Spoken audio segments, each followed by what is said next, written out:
Lari meminta bantuan balik lagi atau sekarang saja aku berbalik? Kalau aku meminta bantuan itu terlalu lama. Bagaimanapun juga dia suamiku. Aku tak boleh egois. Aku berbalik kembali ke arah di mana tadi suamiku berada. Kok nggak ada? Di mana suamiku? Jangan-jangan beneran jatuh ke jurang. Atau digigit ular. Tidak mungkin rasanya kalau digigit ular yang rugi pasti ularnya. Bisa-bisa taring ular nyangkut di kulit suamiku saking alotnya. Ya Tuhan, selamatkan suamiku. Dia orang baik. Dia sudah rela berkorban untukku. Tiba-tiba aku merasa sedih saat tidak menemukannya. Pikiran negatif sudah menghantuiku. Kanda, jangan pergi. Jangan mati dulu. Tangisku sembari terus mencarinya. Dinda janji. Dinda akan apa Dinda? Suara itu. Di mana suara itu? Apa hantu? Kanda di sini. Suara itu berasal dari semak-semak di samping kiriku. Wah, hantu. Aku berteriak dan menutup kedua mataku dengan telapak tanganku. Aku melihat sosok menyeramkan dengan posisi terduduk. Mukanya berwarna hitam, hanya dua matanya yang berkedip-kedip seperti barongsai. Tangan dingin dan basah sosok itu menyentuhku. Aku semakin ketakutan. Jangan ganggu aku mohon. Pergilah ke alammu. Aku dan kamu beda alam. Kanda, tolongin Dinda. Rintihku dengan sangat ketakutan. Aku sangat berharap suamiku saat ini di sampingku. Alam kita masih sama, nggak ada yang beda. Mana ada hantu yang alamnya sama dengan manusia. Kamu hantu tukang bohong. Hahaha. Jangan tertawa. Aku nggak suka. Pergi kamu. Dinda jangan marah-marah. Takut nanti lekas. Tua. Kanda setia orangnya. Takkan pernah mendua. Wah, ini hantu up to date banget. Bisa nyanyi lagu terkini. Dinda, buka matanya. Ini Kanda. Dilepaskannya tanganku yang masih menutupi mata. Aku masih sangat takut, jadi aku mengintip sedikit demi sedikit. Kanda. Betapa senang hatiku saat ini begitu melihat wajah keriput suamiku. Kupeluk suamiku sangat takut dia pergi seperti tadi. Tunggu. Aku memeluknya. Segera aku melepas pelukanku dan sedikit mendorongnya. Ayo pulang. Kualihkan perhatiannya. Sejujurnya aku salah tingkah. Kalau saja ini siang hari, pasti mukaku yang merah seperti kepiting rebus sudah sangat terlihat. Aku berbalik dan berjalan menuju jalan pulang. Tunggu Dinda, jangan cepat-cepat jalannya. Suamiku protes dengan jalan cepatku. Sebenarnya aku tidak berjalan terlalu cepat, hanya saja suamiku yang jalannya terlalu lambat. Aku menghentikan langkahku dan menunggunya. Ternyata dia jalan dengan tertatih. Teganya aku meninggalkan orang yang telah menolongku. Kutuntun suamiku dengan perlahan. Aku pun menyesuaikan langkahnya yang sangat pelan seperti siput. Kenapa bisa mukanya hitam kayak gitu? Tanyaku daripada sepi. Tadi saat melawan hewan itu, Kanda kepleset terus masuk ke genangan air. Jadilah seperti ini. Terus gimana tadi ularnya? Mana ada ular, orang cuma kadal. Kadal? Iya, kadal bukan ular. Hahaha. Akhirnya aku dan suamiku tertawa bersama. Sungguh kejadian yang tanpa aku duga. Sepanjang perjalanan aku terus menuntun suamiku, sepertinya kaki dan pinggangnya sakit. Kasihan. Kalian dari mana? Kami semua panik mencari kalian. Ucap bapak saat kami baru sampai di rumah. Pak Bambang, itu kenapa mukanya? Bajunya juga. Apa Mbak Seva sama Pak Bambang habis main di lumpur? Seno bertanya sambil terus menahan tawa melihat keadaan suamiku. Seva, cepat kamu siapkan air hangat untuk mandi suamimu. Perintah bapak. Selesai mandi dan makan malam, suamiku memutuskan untuk beristirahat. Kutemani dia yang masih berusaha untuk memejamkan matanya. Mana yang sakit? Tanyaku karena suamiku tak kunjung tidur. Sebelah sini. Jawabnya sambil memegang pinggangnya. Berbaliklah. Perintahku. Suamiku pun menurutinya. Kuusap-usap pinggangnya berharap bisa mengurangi rasa sakitnya. Kalau saja aku tidak terbawa emosi gak akan jadi seperti ini kejadiannya. Kanda Bobo. Oh Kanda Bobo, kalau tidak Bobo digigit kebo. Iseng aku bernyanyi daripada sepi. Nyamuk Dinda. Sanggahnya. Nyamuk itu kalau buat Nina. Ini spesial buat Kanda, jadi menyesuaikan satuannya. Entah mulai kapan aku mulai nyaman memanggilnya Kanda. Biarlah, rahasia hati. Sini, tidur di sini. Direntangkannya tangan kanannya untuk digunakan sebagai bantal. Iya atau tidak? Akhirnya kuturuti juga kemauannya. Dilingkarkannya tangan kirinya di perutku. Entah sudah seperti apa detak jantungku. Rasanya berdetak sangat cepat seperti genderang yang mau perang. Kok mirip lagu? Bodoh amat. Aku menekan dadaku untuk menetralisir perasaan ini. Tidurlah. Aku tidak akan berbuat lebih dari ini. Nah kan suamiku sudah seperti cenayang lagi. Dia bisa membaca pikiranku. Kalau sekarang suamiku meminta haknya, apa mungkin aku? Kutepis pikiran itu. Lebih baik aku segera tidur. Mohon maaf pembaca yang budiman, Seva bobo dulu di peluk Kanda. Mohon jangan dibayangkan. Fah, sudah siang. Ayo bangun. Terdengar suara panggilan dari ibu. Iya, Bu. Jawabku parau. Masih saja rasa malas ini mendera. Kuambil ponsel di samping nakas tempat tidurku. Ya ampun, sudah jam 7. Aku terlambat sekolah. Aku lupa. Aku bukan lagi seorang pelajar sekarang. Kubuka aplikasi hijau yang baru berisi beberapa kontak saja. Kanda berangkat dulu. Dinda istirahat saja di rumah. Motor sudah diantar Agus. Ada di garasi. Kalau Dinda mau keliling pakai motor saja. Ingat, hati-hati jangan ngebut. Pesan dari suamiku. Saking siangnya aku bangun, sampai tak sadar suamiku sudah bangun dan pergi. Dinda enggak ngomong-ngomong. Pesan kedua dari Rizka. Rizka mengirimkan foto rumah lama yang kosong, hanya ada para pekerja yang sedang merenovasi. Why? Pels. Fa. Seva, masih hidup kan? Entah berapa pesan lagi yang Rizka kirimkan. Balasku singkat. Alhamdulillah masih hidup. Baru aja aku ganti baju warna hitam buat taksiah kamu. Ini Pels. Ganti baju lagi deh. Emot nakak. Sialan kamu. Udah sana belajar ya. Aku tahu pasti Rizka lagi di kampus. Sepi nggak ada kamu? Antara bisa ketemuan gak? Ada kabar yang mau aku sampaikan. Aku izin suamiku dulu ya. Nanti aku kabari. Oke, Dinda. Ups. Tersenyum aku membaca pesan Rizka. Semoga nanti aku diizinkan bertemu Rizka. Penasaran mau kasih kabar apa dia. Rizka mengajakku ketemuan. Boleh nggak? Kukirimkan permohonan izin pada suamiku. Ketemu di mana? Balasnya. Mungkin di taman dekat kampus. Enggak lama kok. Boleh ya? Oke, nanti aku suruh anterin. Enggak usah. Bawa motor aja. Boleh kan? Kriik, kriik, kriik. Lama tak ada jawaban. Jangan-jangan gak boleh nih, atau mungkin belum sempat membalasnya. Lebih baik ku tinggalkan dulu ponselnya. Ibu habis belanja? Tanyaku saat melihat ibu membawa tas belanja khas dari Anyaman. Bukan belanja. Ini cuma isi rujak kok. Tadi ibu jalan-jalan sekitar sini, nemu warung rujak, ya udah ibu beli. Tuh ibu beli 2, yang satu buat kamu. Kok cuma 2? Bu, Bapak enggak dibeliin? Bapak kan enggak di rumah, tadi pagi berangkat ke rumah lama sama suamimu sekalian antar Seno sekolah juga. Tahu enggak, Fah? Perkebunan teh yang luas ini ternyata milik suamimu loh. Ibu menjelaskan sambil membuka rujak yang dibungkus dengan daun pisang. Aku sih bodoh amat mau perkebunan ini milik suamiku atau bukan. Rujaknya enak, apalagi mangganya, Bu. Besok beli lagi ya, tapi minta pakai mangga muda aja. Kamu hamil? Fah. Aku tersedak saat mendengar ibu menuduhku hamil. Bagaimana bisa hamil kalau masih perawan?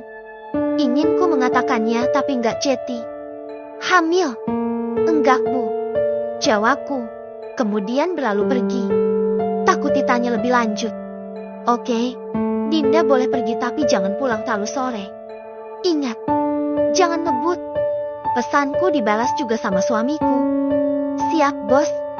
Akhirnya dibolehkan juga ketemu sama Rizka. Segera aku bersiap-siap, karena jarak tempuh sekitar 1 jam. Dor, ngelamun aja. Cewek jomblo dilarang bengong, tambah lama jomblonya.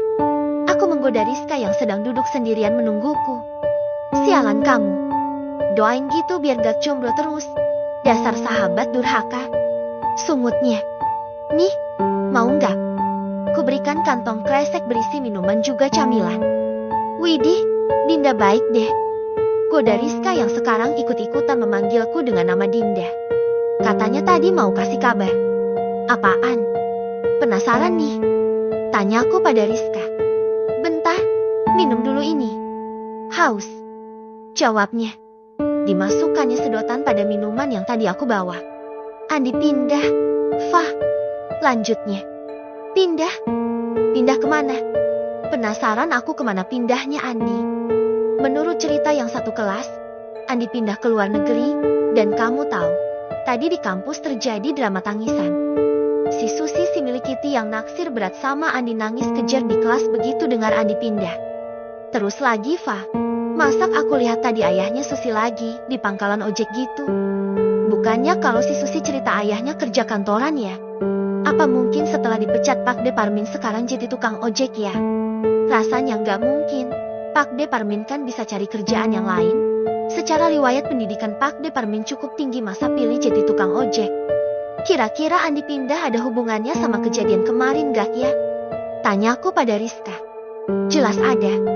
Andi itu pindah gara-gara ditolak cintanya sama kamu. Hahaha. Rizka justru tertawa setelahnya. Woi, bercanda kali. Dari info yang aku dapat, Andi pindah karena ngikutin orang tuanya. Jadi mau nggak mau ya Andi pindah. Nah, kamu kan sebagai ibu tiri sekaligus neneknya Andi. Masa kamu nggak tahu? Ku gelengkan kepalaku karena memang aku benar-benar nggak tahu. Berarti Mbak Tanya sama suaminya juga ikut pindah dang. Nanti kamu tanyakan saja sama suamimu soal kebenarannya. Benar juga ucapan Rizka. Nanti aku coba tanyakan. Makan yuk, lapar nih. Ajak Rizka. Yo aku juga lapar. Makan bakso yang di ujung jalan sana yaks. Tawaku. Bayarin? Ya. Pintar Rizka.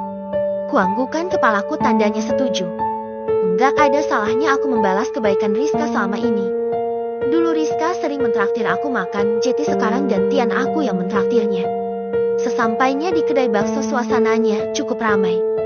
Kuambil tempat duduk yang tersedia. Kupesan juga beberapa bungkus untuk dibawa pulang juga untuk orang tua Rizka. Banyak amat pesannya. Fa, tanya Rizka. Iya, buat orang rumah juga sama orang tua kamu nanti ya? Jawabku. Enggak perlu kali Fa, aku aja yang dibayarin. Tolak Rizka. Enggak boleh nolak. Ucapku. Iya deh, yang sekarang udah jadi bos.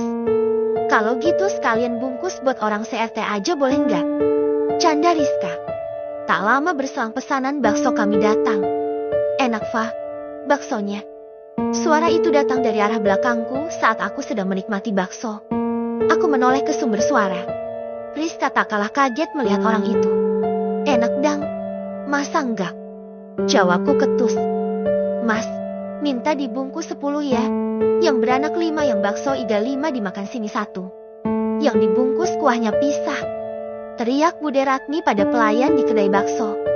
Total 11 ya, Bu? Tanya pelayan itu.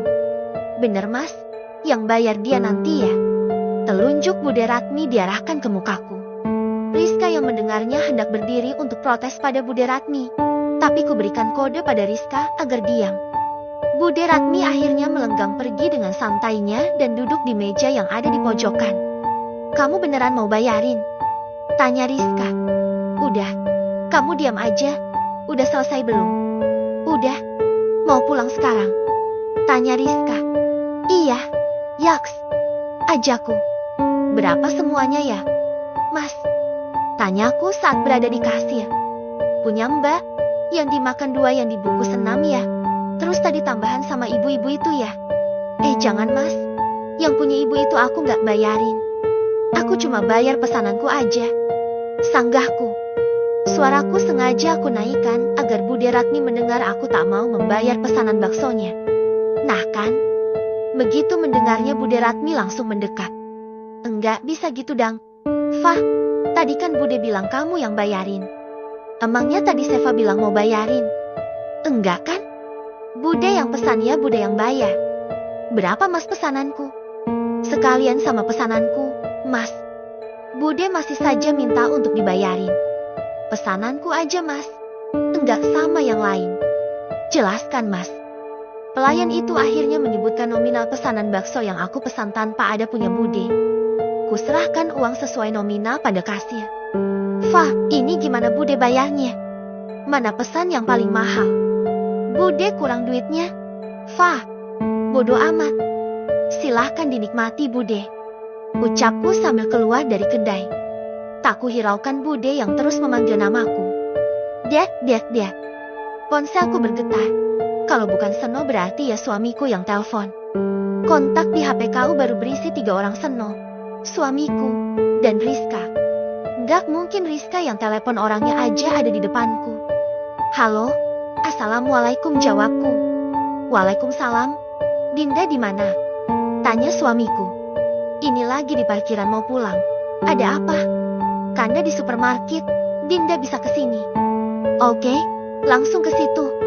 Kututup sambungan telepon dari suamiku. Suamimu, Fah? Tanya Rizka. Iya, minta aku ke supermarket depan. Mau ikut? Enggak kah? Antara malah jeti obat nyamuk. Besok-besok kalau libur aku main ke rumah kamu. Ya. Kalau main ke tempatmu diizinin gak ya sama suamimu? Diizininlah. Dia baik kok. Jawabku. Ci, ada yang udah kesemsem kayaknya. Ledek Rizka. Ish, apaan sih? Udah aku duluan ya. Takut lama yang tungguin. Bye Rizka. Bye. Hati-hati. Pesan Rizka. Sekitar 10 menit aku sudah sampai di supermarket. Segera aku temui suamiku. Ternyata suamiku mengajakku untuk belanja katanya untuk isi kulkas di rumah. 1 jam lamanya kami mengitari supermarket. Entah barang apa saja yang sudah kami beli. Keranjang belanja aja nyampe penuh. Dinda, enggak pengen beli baju? Enggak lah. Kemarin kan udah. Tolakku. Beli lagi juga enggak apa-apa. Atau beli sepatu, tas, topi, kaos kaki, sabuk, bedak, lipstik, parfum. Sekalian aja supermarketnya dibeli. Ngapain dibeli orang ini punya kanda? Jawabnya santai, namun justru membuatku tertegun. Kata ibu kebun teh punya suamiku. Sekarang supermarket. Besok apa lagi ya? Kalau aku beli cilok, apa itu juga punya kanda? Gurauku. Kalau Dinda mau, kanda akan belikan pabrik cilok buat Dinda. Berarti nanti aku jadi CEO pabrik cilok dang. Pokoknya istri CEO dari segala CEO. Hahaha. Kami terus saja bergurau sepanjang jalan menuju parkiran.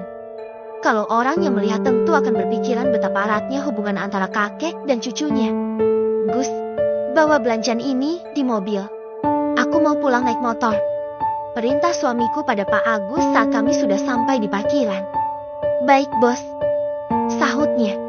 Kemudian Pak Agus memasukkan semua barang belanjaan di mobil. Tak lama kemudian mobil mewah itu melesat pergi meninggalkan kami. Motornya diparkir sebelah mana? Tanya suamiku. Tuh. Tunjukku pada motor putih tak jauh dari arah kami. Saat akan menyeberang menuju parkiran motor, sebuah motor dengan 2 pengendara melaju dengan kecepatan tinggi. Tiba-tiba seorang laki-laki yang membonceng menarik paksa tas lempang yang aku kenakan. Aku tak mampu menjaga keseimbanganku. Tubuhku jatuh dan terseret karena tali tas terus ditarik oleh laki-laki itu. Dinda.